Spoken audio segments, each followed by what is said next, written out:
ಮುಂಜಾನೆ ಎದ್ದು ಕಸ ಹೊಡೆದು ನೆಲ ಒರೆಸಿ ರಂಗೋಲಿ ಹಾಕಿ ಬಣ್ಣ ತುಂಬಿದ್ರ ಹಬ್ಬದ ದಿನ ಅಲ್ಲ, ಬಾರೇ ದಿನನೂ ಭಾರಿ ಚಲೋ ಅನ್ನಿಸ್ತೈತಿ. ಮನೆಲ್ಲ ಎಷ್ಟು ಖುಷಿ ಆಗ್ತೈತಿ.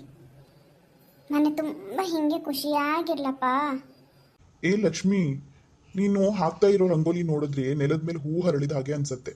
ಹೆಂಗಸರು ಮನೆಗೆ ಬಂದ್ಮೇಲೆ ಮನೆ ಒಂದು ಮನೆ ಆಗೋದು ಅನ್ಸತ್ತೆ. ಇಲ್ಲ ಅಂತಂದ್ರೆ 4 ಗೋಡೆಗಳು ಸಿಮೆಂಟ್ ಹಾಕಿರೋ ಮನೆ ತರ ಕಾಣಿಸತ್ತೆ. ಏನ್ ಶಿವ, ಬೆಳಗ್ಗೆನೆ ಕವನ ಶುರು ಮಾಡ್ಕೊಬಿಟ್ರಾ? ಬೆಳಿಗ್ಗೆನೆ ಇಷ್ಟೊಂದು ಹೊಗಳ್ತಿದ್ದೀರಾ ಅಂದ್ರೆ ಸಂಜೆ ಏನೋ ಕೇಳೋ ಪ್ಲಾನ್ ಇದೆ ಅನ್ಸತ್ತೆ. ಲಕ್ಷ್ಮಿ, ನಿನ್ ನಗು ನೋಡ್ತಿದ್ರೆ ನನಗೆ ದಿನ ಪೂರ್ತಿ ಕೆಲಸದ ಆಯಸ ಅರ್ಧ ಕಡಿಮೆನೇ ಆಗ್ಬಿಡತ್ತೆ ಕಣೆ.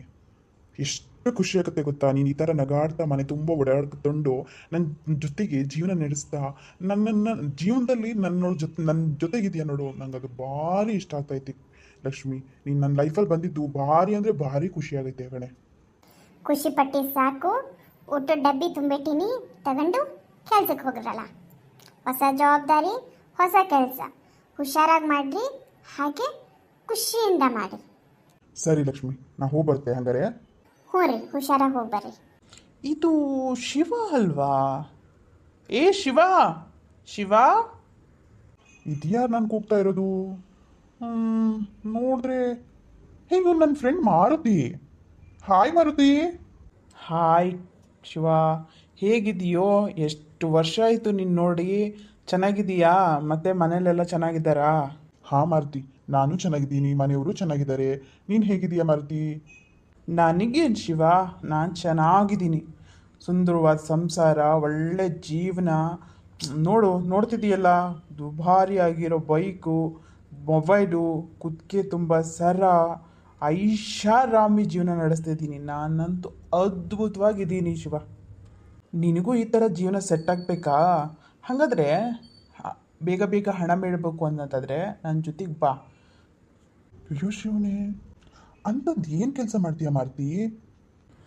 ಕೆಲಸ ಅಂದರೆ ಲೆಕ್ಕದಲ್ಲಿ ಸ್ವಲ್ಪ ಕಳ್ಳಾಟ ಆಡಬೇಕು. ಸರ್ಕಿಲ್ ಬರಬೇಕು, ಅಲ್ಲಿ ಹೋಗುತ್ತೆ, ಯಾರಿಗೂ ಗೊತ್ತಾಗಲ್ಲ. ತಿಂಗಳಿಗೆ ನೀನು ಈಗೇನು ಸಂಪಾದಿಸ್ತಿದೆಯಲ್ಲ ಅದಕ್ಕಿಂತ 4 ಪಟ್ಟು ಜಾಸ್ತಿ ಸಂಪಾದಿಸ್ಬೋದು. 4 ಪಟ್ಟು ಸಂಬಳ, ಹೊಸ ಮನೆ, ನಿನ್ನ ಮಗಂಗೆ ಓದುವಾಗಿರ್ಬೋದು, ನಿನ್ನ ಹೆಂಡ್ತಿಗೆ ಹೊಸ ಹೊಸ ಸೀರೆ ಎಲ್ಲ ತಗೋಬೋದು. ಜೀವನನೂ ಸಖತ್ತಾಗಿ ಎಂಜಾಯ್ ಮಾಡ್ಬೋದು. ಅಯ್ಯೋ, 4 ಪಟ್ಟು ಸಂಬಳನ? ನನ್ನ ಮಗನ ಚೆನ್ನಾಗಿ ಓದಿಸ್ಬೋದು, ನನ್ನ ಮಗನ ಭವಿಷ್ಯನೂ ಕೂಡ ಕಟ್ಕೊಡ್ಬೋದು. ಹಾಗೆ ನನ್ನ ಲಕ್ಷ್ಮಿಗೆ ಮೈಸೂರು ಸಿಲ್ಕ್ ಸ್ಯಾರಿ ತಂದು ಕೊಡ್ಬೋದು ಅಲ್ವಾ? ಆದರೆ ಮಾರುತಿ, ಇದ್ರಲ್ಲಿ ಸತ್ಯ ಇದೆಯಾ? ಅಯ್ಯ, ಇವತ್ತಿನ ಕಾಲದಲ್ಲಿ ಸತ್ಯ ಹಿಡ್ಕೊಂಡ್ರೆ ಹೊಟ್ಟೆ ತುಂಬುತ್ತೇನಪ್ಪ.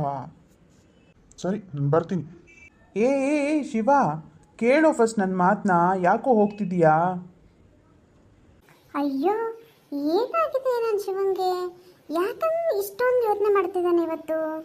ಏನಪ್ಪ, ಇವತ್ತು ಮಾತೇ ಇಲ್ಲ. ಮನ್ಸಲ್ಲಿ ಯಾವ ಚಂಡಮಾರುತ ಎದ್ದಿದೆ? ಏನಾಯ್ತು ಶಿವ, ಯಾಕೆ ಹಿಂಗೆ ಯೋಚನೆ ಮಾಡ್ತಾ ನಿಂತಿದೀಯಾ? ಲಕ್ಷ್ಮಿ, ಇವತ್ತೊಬ್ಬ ನನ್ನ ಬಾಲ್ಯದ ಗೆಳೆಯ ಸಿಕ್ಕಿದ್ದ. ಅವನು ಎಷ್ಟು ರಿಚ್ ಆಗಿದ್ದಾನೆ ಅಂತಂದರೆ ಗಾಡಿ, ಮೊಬೈಲು, ಬಟ್ಟೆ, ಬಂಗಾರ ಮೈ ತುಂಬ ತುಂಬ ಅಂದರೆ ತುಂಬ ರಿಚ್ ಆಗಿದ್ದ ಲಕ್ಷ್ಮಿ. ಓ ಹೌದಾ? ಕರ್ಕೊಂಡು ಬರೋದಲ್ವಾ ನಮ್ಮ ಮನೆಗೆ? ಆದರೆ ಸಮಸ್ಯೆ ಅದಲ್ಲ ಲಕ್ಷ್ಮಿ. ಏನಾಯ್ತು ಶಿವ? ಏನು ತಲೆ ಒಳಗೆ ಬಿಡ್ಕೊಂಡಿದ್ಯಾ ಹುಡನ? ಹೇಳು ಫಸ್ಟು. ಅವನು ನನ್ನನ್ನು ಕರೆದ, ಬಾ ನಿಂಗೆ ಕೆಲಸ ಕೊಡ್ತೀನಿ, ನೀನು ಏನು ಸಂಬಳ ತೊಗೊತಿದ್ಯೋ ಈಗ ಅದ್ರ 4 ಪಟ್ಟಷ್ಟು ಸಿಗತ್ತೆ, ಮತ್ತು ಒಳ್ಳೊಳ್ಳೆ ಮನೆ ಕೊಂಡ್ಕೋಬೋದು, ಕಾರ್ ಕೊಂಡ್ಕೋಬೋದು, ಈ ಥರ ಎಲ್ಲ ಹೇಳ್ದ. ಬಟ್ ಆದರೆ ಆ ಕೆಲಸ ಸತ್ಯದಾಗಿರ್ಲಿಲ್ಲ ಲಕ್ಷ್ಮಿ. ಅವ್ನು ಹೇಳೋ ಮಾತಲ್ಲಿ ಏನೋ ಸರಿ ಇಲ್ಲ ಅಂತ ಅನ್ನಿಸ್ತು. ಹಾಗೆ ನಾ ಏನೂ ಮಾತಾಡದೆ ಬಂದ್ಬಿಟ್ಟೆ. ಸರಿಯಾಗಿ ಮಾಡಿದೀಯಾ ಶಿವ. ಏನು ತಪ್ಪಾಗಿರೋ ಕೆಲಸನೇ ಆಗಿರತ್ತೆ. ಶಿವ, ನಾನೊಂದು ಮಾತು ಕೇಳ್ತೀನಿ. ನಮ್ಮ ಮನೆ ಚಿಕ್ಕದಲ್ವಾ? ಹಾಂ ಹೌದು. ನಮ್ಮ ಮನೆ ಮೇಲ್ಛಾವಣಿ ಇದೆಯಲ್ಲ, ಅದು ಸೋರತ್ತೆ ಅಲ್ವಾ? ಹೌದು ಲಕ್ಷ್ಮಿ. ನಮ್ಮ ಮನೆಯಲ್ಲಿ ಸಾಲ ಕೂಡ ಇದೆ ಅಲ್ವಾ? ಹೌದು. ಯಾಕೆ ಲಕ್ಷ್ಮಿ? ಇವೆಲ್ಲ ಇದ್ರೂ ಕೂಡ ನಾವು ರಾತ್ರಿ ನೆಮ್ಮದಿಯಾಗಿ ಮಲಗ್ತೀವಲ್ವಾ? ಅದೇ ನಮ್ಮ ದೊಡ್ಡ ಶ್ರೀಮಂತಿಕೆ ಶಿವ. ಕಳ್ಳ ಹಣದ ತಲೆದಿಂಬು ಮೆತ್ತಗಿರಬಹುದು, ಆದರೆ ನಿದ್ರೆ ಮುಳ್ಳಿನ ಮೇಲೆ ಮಲಗಿದ ಹಾಗಿರತ್ತೆ. ಬೆವರಿಂದ ಬಂದ 1 ರೂಪಾಯಿ ಆರಾಮದ ಉಸಿರು ಕೊಡುತ್ತೆ ಶಿವ. ನಮಗೆ ಆ ಬದುಕು ಬೇಡ ಶಿವ. ಲಕ್ಷ್ಮಿ, ಒಂದು ಕ್ಷಣ ನನಗೂ ಆಸೆ ಆಯಿತು ನಿನಗೆ ಒಳ್ಳೆಯ ಜೀವನ ಕೊಡಬೇಕು ಅಂತ. ನಿನಗೆ ಒಳ್ಳೆಯ ಜೀವನಕ್ಕೆ ಒಂದು ಒಳ್ಳೆಯ ಮನೆ ಕೊಡಬೇಕು, ನನ್ನ ಮಗುಗೆ ಒಳ್ಳೆಯ ಸಂಸ್ಕಾರಯುತವಾದ ಶಾಲೆಯಲ್ಲಿ ಇನ್ನೂ ಚೆನ್ನಾಗಿ ಅಭ್ಯಾಸ ಮಾಡಿಸ್ಬೇಕು, ನಿಂಗೂ ಬಟ್ಟೆ ಬಂಗಾರ ಎಲ್ಲ ಕೊಡಿಸ್ಬೇಕು ಅಂತ ಅನ್ನಿಸ್ತು. ಶಿವ, ನನಗೆ ಒಳ್ಳೆಯ ಜೀವನ ಈಗಾಗಲೇ ಸಿಕ್ಕಿದೆ. ಒಳ್ಳೆಯ ಗಂಡ ಸಿಕ್ಕಿದ್ದಾನೆ. ಅದಕ್ಕಿಂತ ದೊಡ್ಡ ಐಶ್ವರ್ಯ ಯಾವುದು ಶಿವ? ಶಿವ, ನಾನೊಂದು ಮಾತು ಹೇಳ್ತೀನಿ. ಚಿಕ್ಕ ದೀಪ ಆದರೂ ಗಾಳಿ ಬಂದಾಗ ಕೈ ಹಿಡಿಲಿಲ್ಲ ಅಂತಂದರೆ, ಕಾಪಾಡಿಕೊಳ್ಳಿಲ್ಲ ಅಂತಂದರೆ ಅದು ಆರ್ಬಿಡತ್ತೆ. ಹಾಗೆ ಮನಸ್ಸಿಗೆ ಆಸೆ ಅನ್ನೋ ಗಾಳಿ ಬಂದರೆ ಆತ್ಮಸಾಕ್ಷಿ ಅನ್ನೋ ಕೈ ಕಾಪಾಡಬೇಕು ಅಲ್ವಾ?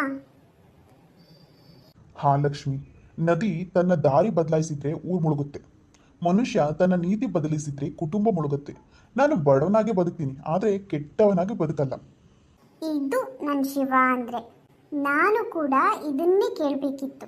ನಾನು ರೇಷ್ಮೆ ಸೀರೆ ಹಾಕಲಿಲ್ಲ ಅಂದರೂ ಪರವಾಗಿಲ್ಲ, ಆದರೆ ಆ ಕಳ್ಳನ ಹೆಂಡತಿ ಅಂತ ಯಾರೂ ಹೇಳಬಾರ್ದು. ಅದೇ ನನ್ನ ಗೌರವ. ಹೇ ಶಿವ, ಇಲ್ಲೇ ಸಿಕ್ಬಿಟ್ಟ. ಏನು ಅಂತ ಕೇಳೋಣ. ಶಿವ ಶಿವ, ನಿತ್ಕೋ ಶಿವ, ಒಂದು ನಿಮಿಷ. ಹೇಳಪ್ಪ, ಏನು ವಿಷಯ? ನಿನ್ನೆ ಹುಡ್ಕೊಳ್ತಾ ನಿಮ್ಮ ಮನೆ ಹತ್ರ ಹೊರಟಿದ್ದೆ ಶಿವ. ಹೌದಾ? ಏನು ವಿಷಯ? ಹಾಗಿದ್ರೆ ಏನು ತೀರ್ಮಾನ ಮಾಡಿದೆ ಶಿವ? ಕ್ಷಮಿಸಪ್ಪ, ನನ್ನ ಹಾದಿ ನಿಧಾನ ಇರಬಹುದು, ಆದರೆ ನೇರವಾಗಿದೆ. ನನ್ನ ಮಗನ ಕಣ್ಣಲ್ಲಿ ನಾನು ಹೀರೋ ಆಗಿರಬೇಕು, ಅಪರಾಧಿ ಅಲ್ಲ. ಸರಿ, ನಿನ್ನಿಷ್ಟ ಕಣಪ್ಪ, ಬರ್ತೀನಿ ನಾನು. ಸರಿ, ಹೋಗ್ಬಾ ಗೆಳೆಯ. ಏನಾಯ್ತು ಶಿವ, ಮತ್ತೇನು ಯೋಚನೆ ಮಾಡ್ತಿದೀಯಾ? ಲಕ್ಷ್ಮಿ, ಮತ್ತೆ ನನ್ನ ಗೆಳೆಯ ಸಿಕ್ಕಿದ್ದ. ಬರ್ತೀಯಾ ಅಂತ ಕೇಳ್ದ, ನಾನು ಬರಲ್ಲ ಅಂತ ಹೇಳ್ಬಿಟ್ಟು ಕಳಿಸ್ಬಿಟ್ಟೆ. ಅಪ್ಪ ದೇವರೇ, ನನ್ನ ಒಳ್ಳೆ ಬುದ್ಧಿ ಕೊಟ್ಟಿಲ್ಲ. ಧನ್ಯವಾದಗಳು ನನ್ನಪ್ಪ. ದೇವರು ನಿನ್ನ ಕಾಪಾಡಿದ. ಕೆಟ್ಟ ದಾರಿ ಮೊದಲ ಹೂವಿನ ಹಾಸಿಗೆ ತೋರಿಸುತ್ತೆ, ಕೊನೆಯಲ್ಲಿ ಮುಳ್ಳಿನ ಕಾಡಿಗೆ ಕರೆದೊಯ್ಯುತ್ತೆ. ಒಳ್ಳೆಯ ದಾರಿ ಮೊದಲು ಕಲ್ಲು ತೋರಿಸುತ್ತೆ, ಕೊನೆಯಲ್ಲಿ ಹೂವಿನ ತೋಟಕ್ಕೆ ಕರೆದೊಯ್ಯುತ್ತೆ. ಲಕ್ಷ್ಮಿ, ಹಣ ನಮ್ಮ ಮನೆಗೆ ಬರಲಿ, ಆದರೆ ಗೌರವ ಹೊರಗೆ ಹೋಗಬಾರ್ದು. ಸಂಪತ್ತು ಬರಲಿ, ಆದರೆ ಸತ್ಯ ಹೊರಟು ಹೋಗಬಾರ್ದು. ನಮ್ಮ ಬದುಕು ಚಿಕ್ಕದಾಗಿರಬಹುದು, ಆದರೆ ನಮ್ಮ ನೆರಳು ದೊಡ್ಡದಾಗಿರಬೇಕು ಅಲ್ವಾ ಲಕ್ಷ್ಮಿ? ಹಾ ಶಿವ, ಜೀವನದಲ್ಲಿ 2 ವಿಷಯ ಮರಿಬಾರ್ದು. ಒಂದು ಮನಸ್ಸು, ಇನ್ನೊಂದು ಮೌನ. ಇವೆರಡನ್ನ ಉಳಿಸ್ಕೊಂಡವನು ದೇವರ ಹತ್ರ ಯಾವತ್ತೂ ಶ್ರೀಮಂತ.